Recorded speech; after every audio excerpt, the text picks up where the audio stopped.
Nós estamos recebendo a visita da APAE através da presidente Carla Silva da Silva, que no bloco anterior nos trouxe um pouco de informações aí com relação a atividades da entidade. E também estamos com a Letícia Zambonato, que é a terapeuta ocupacional da APAE e que está para nos trazer mais informações aqui com relação ao autismo, que ontem teve o Dia Mundial, né? E eles inclusive passaram o dia de ontem, o pessoal da APAE lá em Ijuí, num seminário que a Carla já comentou no primeiro bloco.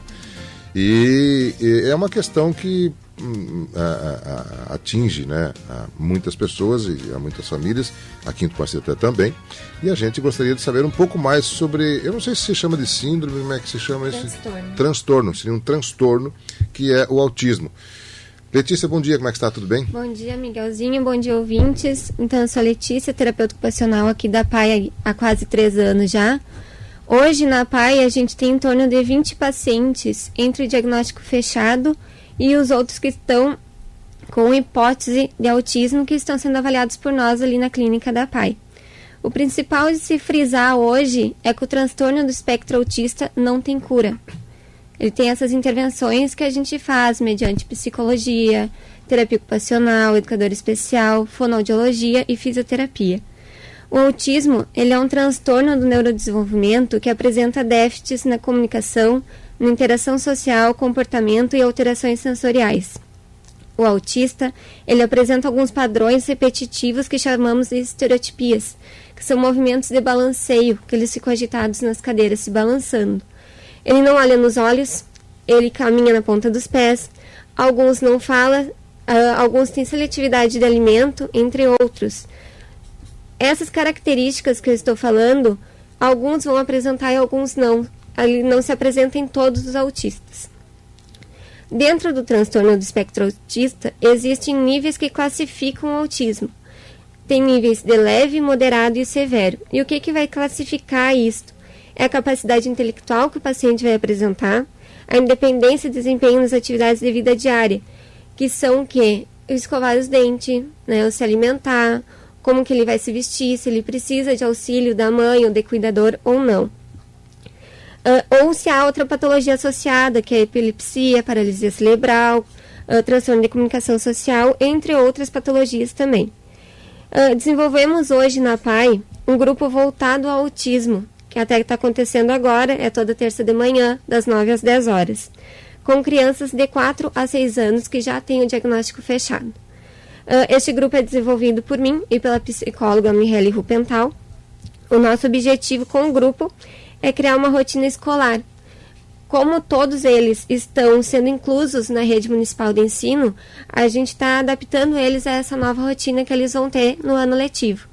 Então, eles têm o lanche, eles têm horário de ir ao banheiro, eles têm atividades pedagógicas e eles têm a hora do brincar, que é nessa hora do brincar que eles vão aprender a socializar entre eles, a fazer trocas de brinquedos, trocas de conhecimento entre eles no níveis de cada um, né? É um grupo bem importante que a gente objetiva, então, estimular a interação social entre eles, a socialização, que também tem a hora de brincar, né? Como eu já tinha falado antes, porque o que acontece com o autista? Tem alguns que eles não dão sentido concreto, né? Não fazem a brincadeira com o carrinho, por exemplo. Eles não pegam um carrinho para brincar com o carrinho. Eles ficam brincando com as rodas, né? Então, o que a gente faz? A gente desenvolve esse brincar simbólico, que muitos deles não têm. Como ocorre também na rede de ensino, eles brigam, né? Às vezes eles se estranham. Então, o que a gente faz? A gente intervém nisso para eles saberem aprender a como lidar, para depois desenvolver isso lá na escola também. Uhum. E a gente também, se alguma professora da rede municipal, né, ou estadual, tiver alguma dúvida, a gente se coloca à disposição para orientar, para conversar, né, para a gente trocar ideias sobre esses pacientes que a gente tem lá hoje. Perfeito. Letícia, o que causa? Você sabe a origem do autismo? Ainda não tem a origem, né? Tem bastante estudos, né? Então, todo o mundo está atrás, mas a gente já sabe que é do neurodesenvolvimento, né? Que é neurológico. Muita gente já falou que pode ser do ambiente, pode ser genético, mas tudo está sendo estudado. Ainda não se tem definido o que causa isso. Isso. Quer dizer, não sabendo a causa, você não tem prevenção, você não tem como prevenir um autista, né? Isso. Somente diagnosticar e aí, através do diagnóstico, fazer o tratamento adequado. Isso. Né? E o diagnóstico também é bem demorado, né? Ele tem que ter várias características ligadas um ao outro para ser fechado. Não é um diagnóstico fácil, por isso que a gente demora bastante ali na PAI para avaliar. Tem profissionais que precisam de um mês ou mais até aplicar todas as escalas, né? Para ser necessário fechar. E também ter acompanhamento de neurologista, né? Neuropediatra, para nos ajudar nesse diagnóstico. Normalmente, a partir de que idade consegue se distinguir isso, se avaliar uma criança? Depende, porque como a gente precisa... depende da capacidade intelectual do paciente, com 2 anos ele não vai saber ainda escovar os dentes, ele não vai ter algum desenvolvimento pedagógico. Então, com 2 anos a gente pode chegar e falar que ele é autista, mas a gente não pode dar o grau que ele é, porque a gente não sabe qual que é a capacidade dele intelectual, não sabe como que é o desempenho dele nas atividades de vida diária, né? Tudo isso depende para o grau. Né? Uma vez diagnosticado esse grau, é possível com um acompanhamento, por exemplo, diminuir assim, a intensidade, ou não tem como? O grau do autista vai ser sempre esse mesmo, ele vai manter? Ele pode manter, mas o que a gente faz? Essas estereotipias que eles têm, eu que terapeuta ocupacional, né? O que a gente faz? A gente reabilita e tenta trazer ele mais independente possível para a rotina, não depender de outras pessoas, Perfeito. né? Então a gente trabalha para ele conseguir escovar os dentes sozinho, para ele conseguir se vestir sozinho, se alimentar sozinho. Então a gente diminui essas coisas que ele apresenta. Isso é possível? Isso é possível, através da intervenção. Qual é o grau mais comum? Existe algum grau mais comum? Ou Na não nossa PAI hoje é o mais severo. É o mais severo? Né? É o severo. Muito bem. Hoje nós temos 20 que você falou. Em torno de 20 pacientes. Você acredita que está atendido 100% da necessidade do PAN ou tem mais? Tem mais. Tem mais. Tem mais. Tem mais pela dificuldade do diagnóstico, né? E as escolas estão pedindo muito, por isso que a gente tem uma fila de espera tão grande, porque as escolas têm dificuldade, porque as professoras não são capacitadas, né? Claro, não é. Então tem dificuldade e estão mandando pra gente para já fazer esse diagnóstico, essa avaliação, né? Como é que a família reage normalmente com isso? Carla. Como é que é? Olha, Miguel, falando mais como mãe agora e não como presidente da PAI, certo. É bem difícil, né? Até por causa mesmo dessa questão do diagnóstico, como a Letícia colocou, o diagnóstico ele não é uma coisa simples. Tu não vai chegar num primeiro médico e ele vai olhar para o teu filho e vai dizer ele tem autista, né? Porque não é uma coisa determinante como, por exemplo, tu ir fazer um hemograma e confirmar que tu tem anemia. Não é biológico. Né? É um diagnóstico clínico, né? Que os médicos usam esse termo. Então, é bem difícil. Depois desse teu diagnóstico, o que é mais difícil também? Tu conseguir a intervenção adequada, né? Porque a gente sabe que hoje o trabalho que a PAI faz é quase que milagroso e é insuficiente em se tratando de autista, né? Certo. Então, é bem difícil toda essa questão, né? Porque a gente não tem políticas públicas eficientes no nosso município para atender toda essa demanda de autismo. Então, é bem frustrante, se colocando no lugar dos familiares, e eu, como vivencio isso já há 11 anos, a gente sabe que é uma luta árdua, que todo dia tu tem que estar correndo atrás, que tu tem que fazer o teu papel, e porque nada cai do céu, né? A gente tem que estar sempre correndo atrás na luta. Porque nossos atendimentos na PAI são de 30 minutos, né? Certo. Então, a gente está com a equipe completa. Tem fono, tem TO, tem físio, psicóloga, tem educador especial. Só que a gente faz o trabalho, mas tem que seguir em casa e tem que seguir na escola. Então, a nossa equipe é muito ampla, né? A gente tem que contar com os familiares, tem que contar com a escola e com nós, né? Na clínica. Então, é uma intervenção dia a dia, 24 horas por dia. Carla, com a experiência que você tem, os pais precisam também receber algum tipo de orientação dos profissionais? Com certeza. E até nessa questão, também a gente percebe que nos falta horas na PAI também. Porque muitas vezes a gente peca nessa questão de não conseguir dar um suporte maior para os pais. Porque às vezes tu tem que optar, né? Ou tu dá um suporte para o filho, pro paciente, ou tu dá... E na verdade toda a família precisa de suporte.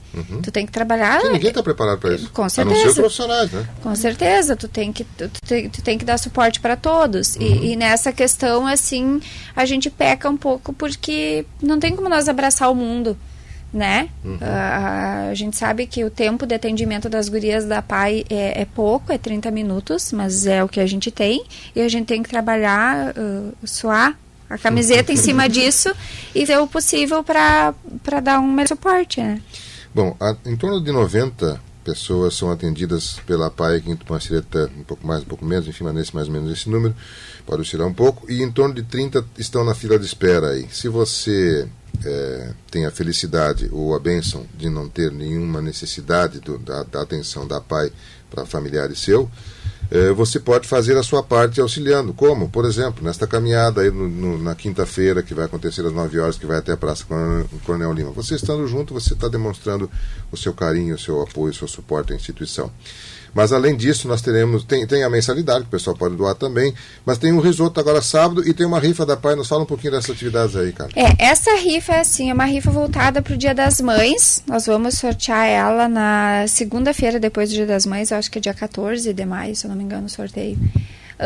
E é uma rifa assim, ó, são 3 prêmios, no valor de R$13 o número.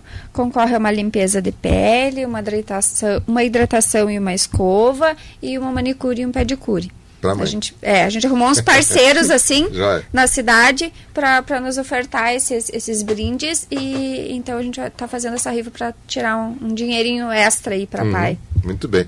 E o risoto de sábado? O risoto de sábado está disponível também, pode fazer reservas pelo telefone, direto na secretaria, os funcionários também têm para vender. Qual é o valor? R$14 a concha. A concha, muito bem. Uma concha dá para 2? Dá. Tranquilo. Tranquilo, muito bem. Então, 7 pila para cada um, para o casal.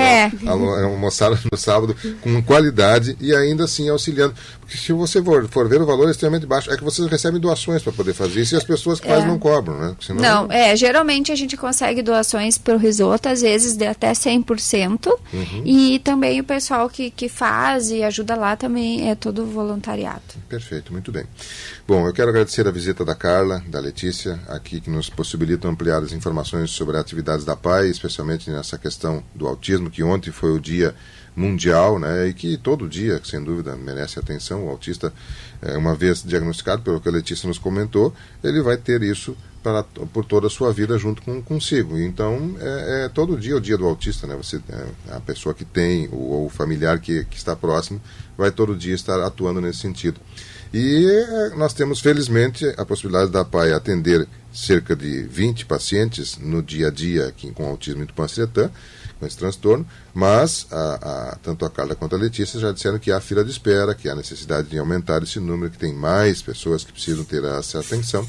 E para isso a comunidade pode auxiliar de várias maneiras, com a mensalidade, com o risoto, com a rifa, com a disponibilidade de uma prestação de serviço, alguma ação que você queira fazer. Por exemplo, quer participar lá do pessoal que faz o risoto gratuitamente, pode participar. Enfim, tem várias maneiras de você interagir com a PAI de Tupanciretã, essa instituição que merece toda nosso respeito e com certeza vai ampliar cada vez mais a sua ação aqui em Tupanciretã.